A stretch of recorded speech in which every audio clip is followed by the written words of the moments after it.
Hello আমার lovely friends.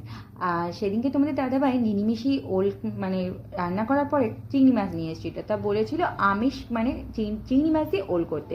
তা সেদিনকে তো আমার রান্না হয়ে গেছিলো, সেদিনকে করা হয়নি। তা আজকে ঘরে দেখলাম চিংড়ি মাছও রয়েছে আর ঘরে রয়েছে ওল। সেই জন্য চিংড়ি মাছগুলো ফ্রিজ থেকে বার করে নুন হলুদ মাখিয়ে রেখেছিলাম, চিংড়ি মাছগুলো ভেজে নিলাম। তারপরে ওর মধ্যে জিরে তেজপাতা শুকনো লঙ্কা ফোড়ন দিয়ে আর মশলার মধ্যে দিয়েছি একটা গোটা টমেটো, কাঁচা লঙ্কা আর দিয়েছি আদা। ওটাকে পেস্ট করে নিয়েছিলাম, ওটাই ঢেলে দিয়ে তার মধ্যে ওর মধ্যে জিরের গুঁড়ো, একটু হলুদ গুঁড়ো, একটু কাশ্মীরি লঙ্কার গুঁড়ো দিয়ে ভালো করে নরম করে কষাকষি করে একদম যতক্ষণ না তেল ছাড়াচ্ছে ততক্ষণ তুমি নরম করে নিয়েছি। করে নেওয়ার পরে যখন তেলটা ছেড়ে যাবে, আজকে না প্রেশারের মধ্যে আমি ওল আর আলুটা সেদ্ধ করে নিয়েছি, কিন্তু খুব একটুখানি যাওয়ার তাড়া ছিল সেই কারণে। তাই আলু মানে ওলটা একটুখানি বেশি সেদ্ধ হয়ে গেছিলো। যাই হোক, খেতে কিন্তু বেশ ভালোই হয়।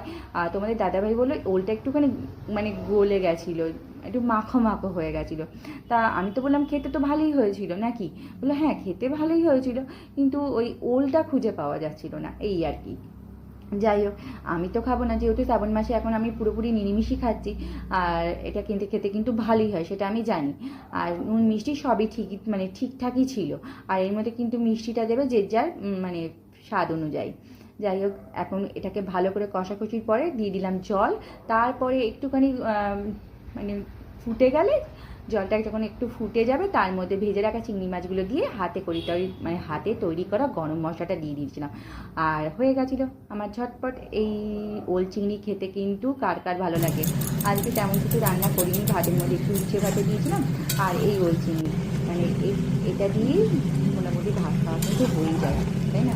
গরম ভাতের সাথে এরকম ওল চিংড়ি খেতে কার কার ভালো লাগে। এটা কিন্তু মানে আজকে যদি শুকনো শুকনো হতো তাহলে আরও টেস্ট হতো। যাই হোক, একটুখানি মানে ঝোল ঝোল রেখেছি, ভাত দিয়ে খাওয়া ছিল। তারপর পুরোপুরি রেডি হয়ে নিয়েছি।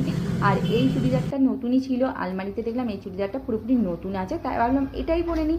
তাই এটা পরে নিয়ে একদম রেডি হয়ে বেরিয়ে পড়বো। আর বাড়িতে গিয়ে দেখি বোন আবার আমার জন্য কেক তৈরি করছে। কেকটা কিন্তু দারুণ হয়েছে, তোমাদের সাথে সত্যি কথা বলছি, মন থেকে বলছি বোন, কেকটা কিন্তু